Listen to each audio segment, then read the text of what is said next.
Alright, so when you just got 2K, and I know this shit complicated, and you're probably not trying to spend $50, $60 just to suck at the motherfucking game, so let me give you some tips right now.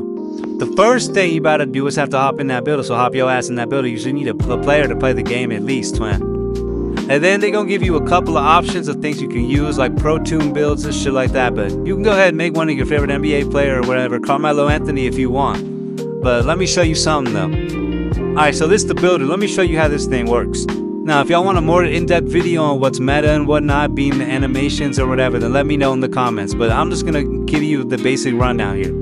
You customize the amount of attributes. The maxes and minimums are dependent on your height, weight, and wingspan. Those correlate to the badges, which you can see on the right-hand side of your screen. And those will affect how well you can do certain things.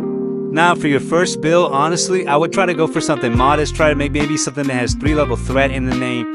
But for real though, I definitely urge you to make a build from one of the Pro Tuned or one of the NBA player model ones. Especially if it's your first build. Now this right here is mad complicated. This right here is the jump shot creator. Now this has 4 aspects. The first one is your jump shot base. Now let me know if you want an in-depth breakdown of what bases, uppers you need. But every jump shot has certain grades that affect certain aspects of your jumper. And the combination of 1 base and 2 uppers is what's going to make your jumper. After that, you can select the speed of your jumper, and you can customize the mixes between the 2 uppers, and you can also change your release point.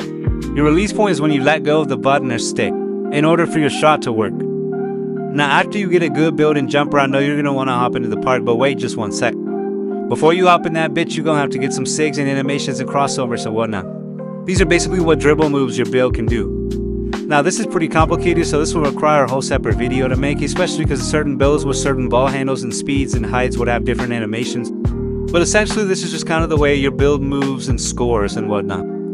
Alright, so you've pretty much just addressed everything. Now you good. Now it's time to hit the park. But what game mode are you gonna play? You got the theater, which is pretty good. That has like some of the game modes that are more chill and more friendly and are more silly. But honestly, if you really want to get good in all kinds of modes, I would probably get used to the Proving Ground. This is just regular ranked 2K gameplay.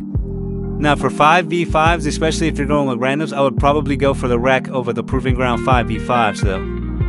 And that's pretty much all I got for you just to get started out. Now if you want an in-depth breakdown on jump shots, what's good, what's not, what game modes are most fun, what dribble moves are the best for certain builds, then I got you. Just let me know in the comments section. But that's all I really got for today though.